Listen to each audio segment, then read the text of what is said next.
اقرأ باسم ربك الذي خلق خلق الإنسان من علق.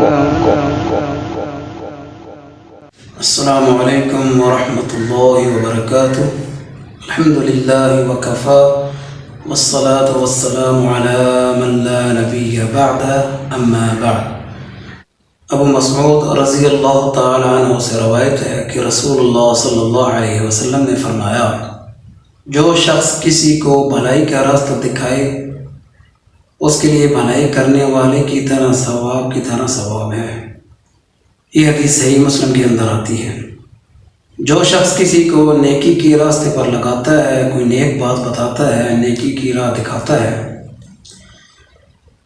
اچھی بات بتائے گا، قرآن حدیث کے مطابق بتائے گا، تو اس کو جو آدمی اس نیک کام پر جب تک عمل کرتا رہے گا تو بتانے والے کو بھی اجر و ثواب میں کمی نہیں کی جائے گی، بلکہ بتانے والے کو بھی اتنا ہی ثواب ملے گا جتنا عمل کرنے والے کو ملے گا، کیونکہ اس نے ایک ایسے بندے کو راہ دکھائی ہے جو علم میں کم ہے، اس کے پاس علم کی کمی ہے، جانتا نہیں ہے. تو جب اس کا بھائی بہن اگر صحیح راستے پر چل پڑتے ہیں، قرآن حدیث کے مطابق عمل کرنا شروع کر دیتے ہیں، تو بتانے والے کو بھی اتنا ہی اجر ثواب ہوگا.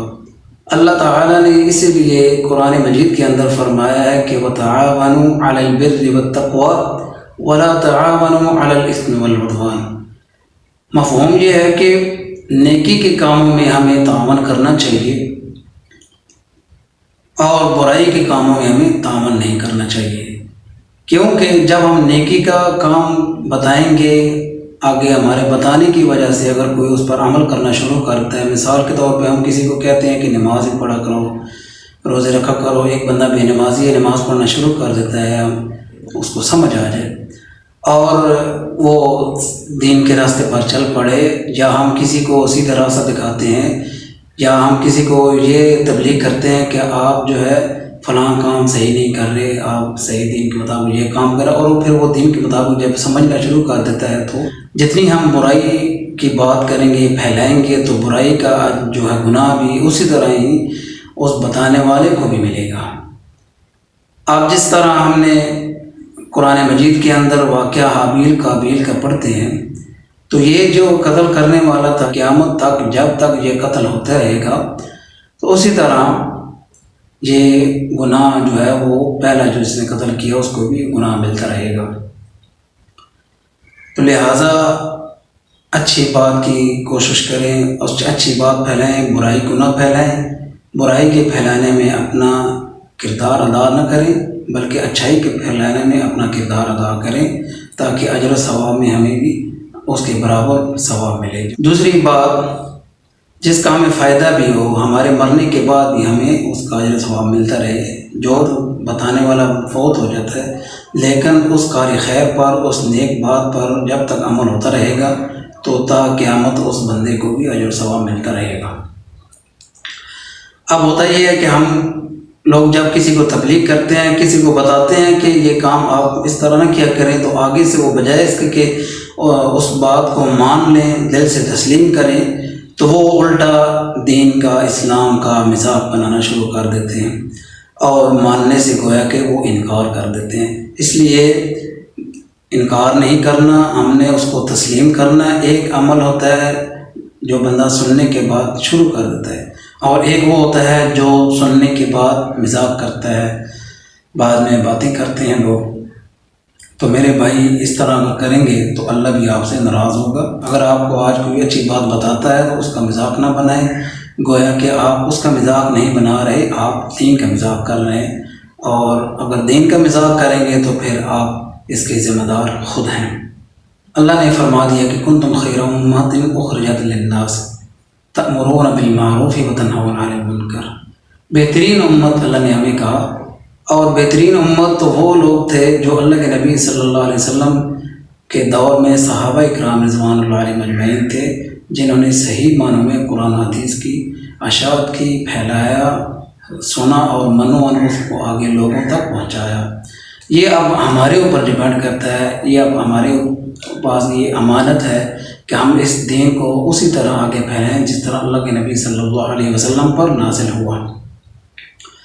اپنی مرضی اگر کریں گے، اپنی منمانی کریں گے دین میں، تو پھر یہ بات ہے کہ یہ بدعت ہے، بدعت گمراہی ہے، گمراہی جو جہنم کی طرف لے جانے والی ہے۔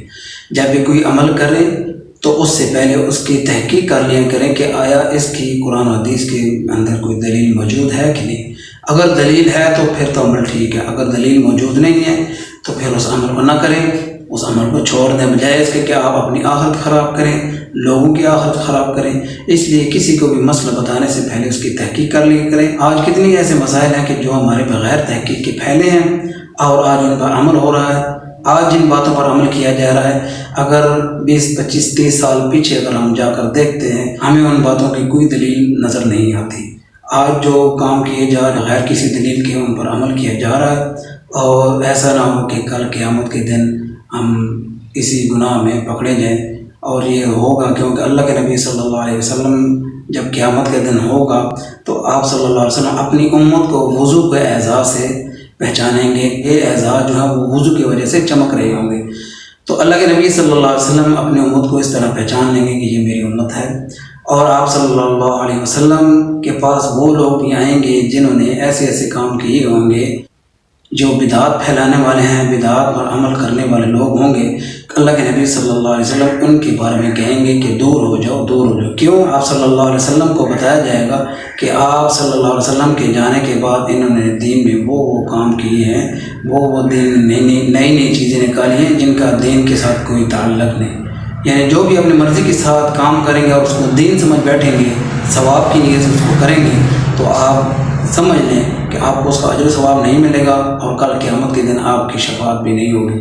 آپ بھلے وہ کام کریں، کہتے رہیں کہ ہم آپ صلی اللہ علیہ وسلم سے محبت کرنے والے ہیں، لیکن محبت کا یہ تقاضا نہیں ہے کہ اپنی مرضی کی جائے۔ محبت کا تقاضا یہ ہے کہ اللہ کے نبی صلی اللہ علیہ وسلم کے ساتھ اس طرح محبت ہو کہ جس طرح قرآن نازل ہو اسی طرح اس کو لوگوں کو سامنے رکھا جائے، اور جس طرح حدیث آپ صلی اللہ علیہ وسلم پر نازل ہوئی قرآن و حدیث اسی طرح منوعاً لوگوں تک پہنچایا جائے۔ یہ ہے ایک امانت بھی، یہ اس میں خیانت بھی نہیں ہوگی، اور کل قیامت کے دن ہمیں ناکامی بھی نہیں ہوگی۔ اگر ہم چاہتے ہیں کہ ہمیں کامیابی ملے تو پھر دین صحیح کو اپنا لیں اور اس کو آگے لوگوں تک پہنچائیں۔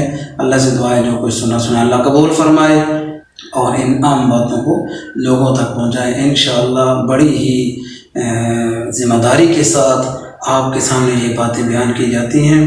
انشاءاللہ کل ہم نے بھی قیامت کے دن جواب دہ ہونا ہے، تو اس لیے ہم ڈرتے ہیں اللہ سے کہ ہمارے منہ سے ایسی کوئی بات نہ نکلے کہ جو دین کے خلاف ہو۔ اس لیے ایسے بلا جھجک بے دھڑک ہو کر آپ لوگوں تک پہنچائیں۔ اللہ سے دعا ہے جو کچھ سنا اللہ قبول فرمائے۔ وآخر دعوانا ان الحمد للہ رب العالمین۔